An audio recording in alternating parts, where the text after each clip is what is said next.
In my tradition, community is a guiding light behind any being, any person that helps that person or being achieve their life purpose. For without a community, an individual is lost without a place to contribute, without a place where the light can be shone upon them.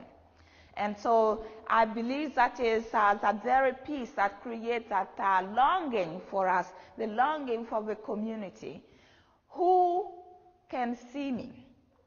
Who can accept me? Not tolerate me. Because you only tolerate when you don't know what else to do not to kill the person. It's true.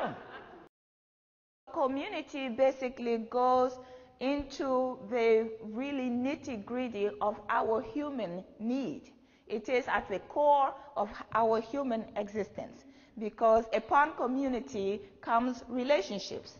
And we all know that healthy relationships are at the heart of every human life. Without a healthy relationship, we will continue to do therapy until we die and come back and die again, and nothing is going to change.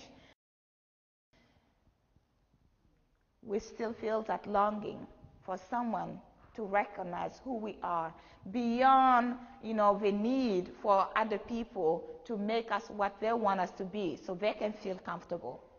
But people who really know that there is a spirit in this person, that there is a spirit that has come with a purpose, a spirit with a purpose that whose gift needs to be received so they can be freed. Because if we are not here with spirit, with gift, then what are we doing here? And so the part of the fanning of a community fire is to find that gift within the community where we belong, the gift that our community must receive. And that is part of the reason why we're continuously creating clubs, why we're continuously looking for one more degree, hoping that it's going to now give us permission to go out and live our purpose instead of making a living. Because those are two separate things. In a context where your gifts are valued, where what you bring is exactly what the community needs, you don't need to make a living. All you need to do is to be yourself and live your purpose. Peace and many blessings, brothers and sisters. African people that share a common history and experience all over the world, especially here in the Western world, need to come to the realization that we are operating under systems, governments, and cultures that are drastically foreign to us.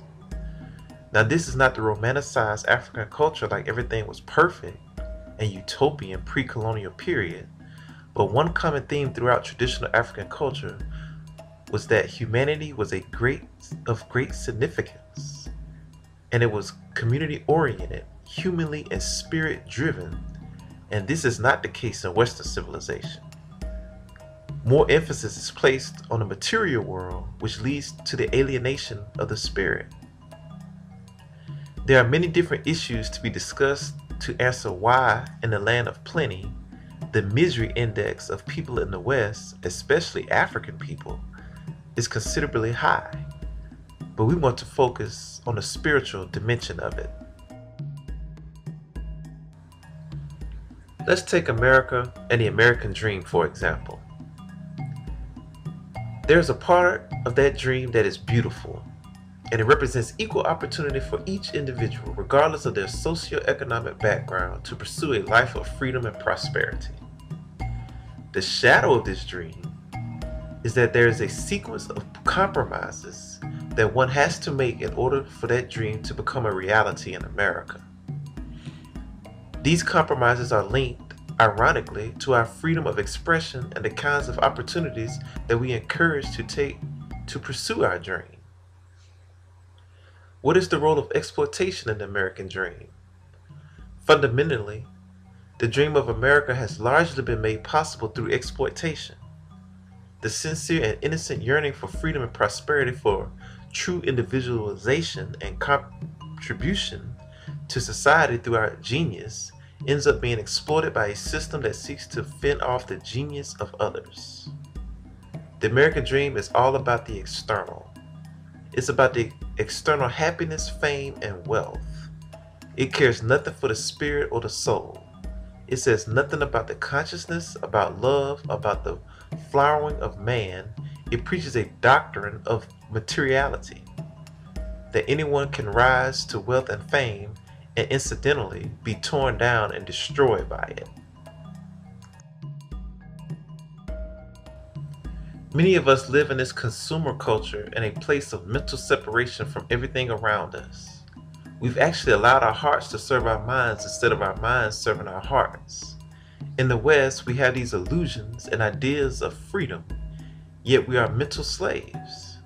None of us can even sit for 1 hour in meditation with a quiet mind. Many not even for 5 minutes.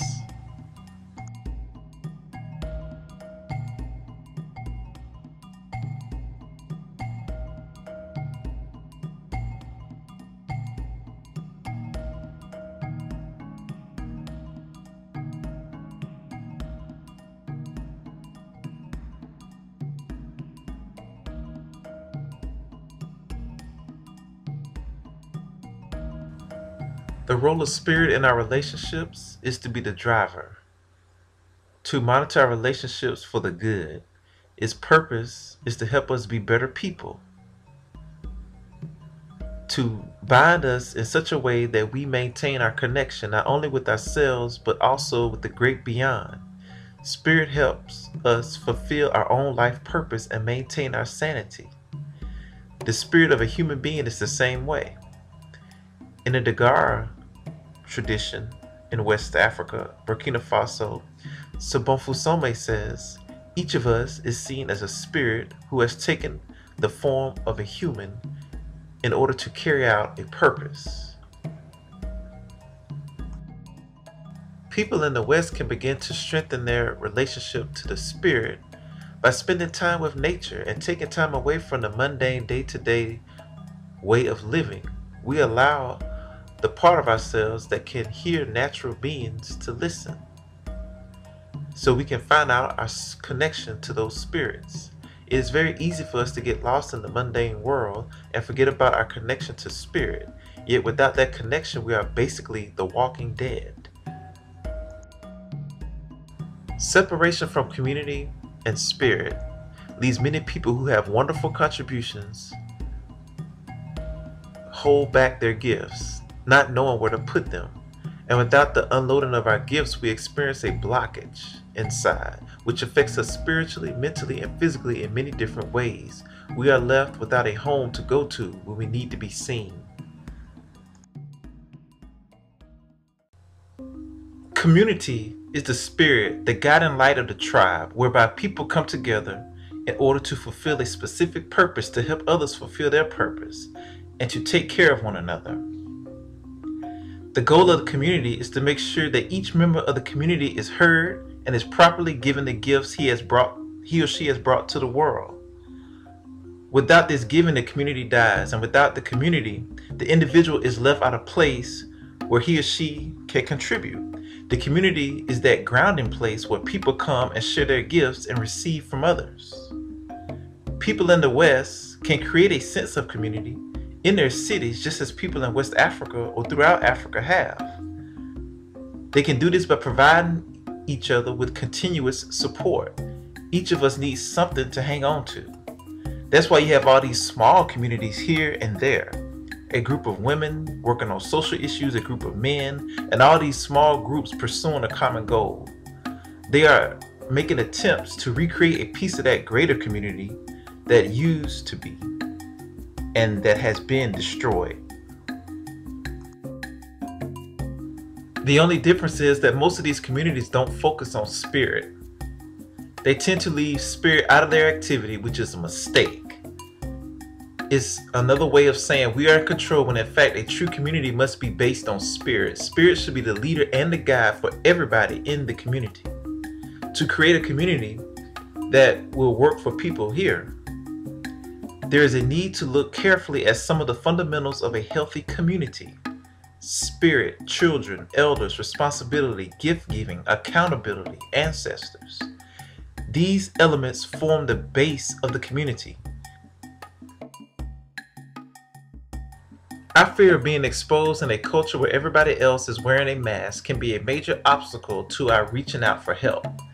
This is why it is so crucial to have a trusted circle of people, a community, who can give you that sense of belonging and of community. Even if in the West we don't have communities of that type that exist in the indigenous world, like Africa, we still have circles of friends, people whom we trust, people who will respond to our call for help. People come together because there is a strong moment that binds them, and that strong moment must be held so that in the midst of crisis it can be one's principal ally. The problem is that when people are in crisis, they forget that they were once strong because they are overwhelmed. But more often than not, the crisis is like a little rat who's running around everywhere looking like a huge giant.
The Maraput system is one of the best systems in the world, justice system in the world, because it forgives, it restores the broken relationship. It also creates the process of healing in the hearts of those who have been wounded by violence and death. Then we see that the Maraput has a process. The first process is the truth-telling. This Acholi tradition system embodies the principles and practices which have been central to the support for reconciliation and amnesty with the Acholi community. Through the mediation of the traditional chiefs, Ruot, many offenses, including homicides, have traditionally been resolved by reconciliation. Sobonfu Some of Burkina Faso said in her book, The Spirit of Intimacy, "The family in Africa is always extended. You would never refer to your cousin as cousin because that would be an insult. So your cousins are your sisters and brothers. Your nieces are your children. Your uncles are your fathers. Your aunts are your mothers. Children are also encouraged to call other people outside of their family mothers, fathers, sisters, and brothers." Pan-African historian, scholar, and activist Walter Rodney of Guyana said in his book, Grounded with My Brothers, numerous reports attest to the hospitality of African communities. Within any village or chiefdom, the codes of hospitality and a spirit of charity prevented the extremes of poverty and abandonment which one finds in richer and supposedly more mature societies. The African extended family was in itself an agency of mutual aid and welfare, and the family connections led to the clan, where a similar pattern unfolds. Because of the extended family system and the universal hospitality, the aged were fortunately free of the problems of sustenance. They played self-fulfilling and social satisfying roles within their communities. While old age was a liability in a New World plantation and throughout a capitalist world, in Africa, advanced age brought honor, increased respect, and authority.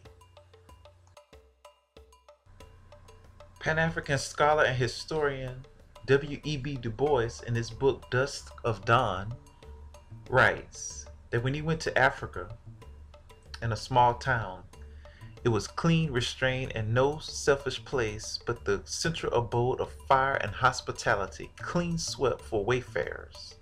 As visitors came to their communities, they gave out their hands with a quick, soft grasp and talked easily. Their manners were much more better and natural than places in Europe and America. He concludes that African life with its isolation has deeper knowledge of human souls. The village life, forest ways bring intimate human knowledge that the Western world misses, sinking the individual in the social. Africans know fewer folk, but know them infinitely better. Their intertwined communal souls therefore brook no poverty nor prostitution. These things, to them, are not understandable. South Africa's writer and activist Steve Biko made an assessment in his book, I Write What I Like. One of the most fundamental aspects of our culture is the importance we attach to man. Ours has always been a man-centered society. Westerners have in many occasions been surprised at the capacity we have for talking to each other, not for the sake of arriving to a particular conclusion, but merely to enjoy the communication for its own sake. Intimacy is a term not exclusive, but particular friends, but applying to a whole group of people who find themselves together either through work or through residential requirements. In fact, in the traditional African culture, there is no such thing as two friends. Conversation groups were more or less naturally determined by age and division of labor. House visits was always a feature of the elderly folks' way of life. No reason was needed for visits. It was all part of our deep concern for each other. We always place man first, and hence all of our action is usually joint community-oriented action rather than the individualism which is the hallmark of the capitalist approach. We always refrain from using people as stepping stones. Instead, we are prepared that all of us are marching to the same tune. Poverty was a foreign concept. This could only be brought about to the entire community by an adverse climate during a particular season. It was never considered repugnant to ask one's neighbor for help if one was struggling.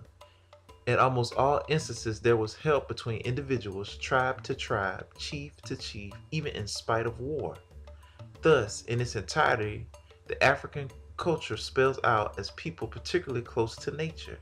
As Condi puts it, Our people may be unlettered and their physical horizons may be limited, yet they inhabit a larger world than a sophisticated Westerner who has magnified his physical senses through inverted gadgets at the price all too often of cutting out the dimension of the spiritual. This close proximity to nature enables the emotional component in us to be so much richer in that it makes it possible for us, without any apparent difficulty, to feel for people and to easily identify with them in any emotional situation arising out of suffering. In rejecting Western values, therefore, we are rejecting those things that are not only foreign to us, but that seek to destroy the most cherished of our beliefs. That is the cornerstone of society, is man himself. Not just his welfare, not just his material well-being, but just man himself with all his ramifications. So as African people, with these countless examples used, from key figures throughout ancient and contemporary history, continental and diasporic Africans, and even non-white historians and scholars, the key elements to African traditional culture was a spirit-driven community that led to codes of hospitality, a humane justice system, deeply spiritual people, one with nature, and minimal elements of crime, poverty, and death. As I repeat from the beginning, African culture was not a utopian. It had its problems, but the people were dealt with in a more spiritual and humane way, and by studying this aspect of our history, we can understand how far off we are living under the Western world from our own culture. Looking back at the Western world, and America in particular, right now, this whole American dream and this industrial worldview is coming to a head. People are not satisfied anymore with being cogs in a wheel, and they are looking for more meaning, more purpose, and more humanness. Many people want to work in a place that satisfies their hearts and souls, and are becoming less attached to the idea of profitability as an end goal that really buys happiness.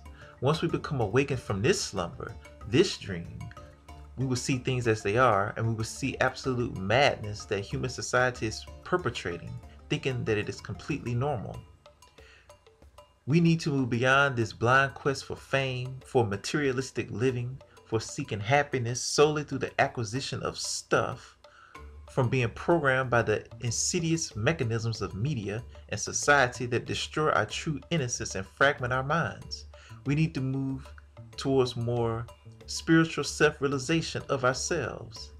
The only direct inquiry to the question, who am I, will take us there, and all the answers will be revealed. Steve Biko once said, "We reject the power-based society of the Westerner that seems to be ever concerned with perfecting their technical know-how while losing out on their spiritual dimension. We believe that in the long run, the special contribution to the world by Africa will be the field of human relationship. The great powers of the world may have done wonders in giving the world an industrial and military look, but the great gift still has to come from Africa, giving the world a more human face."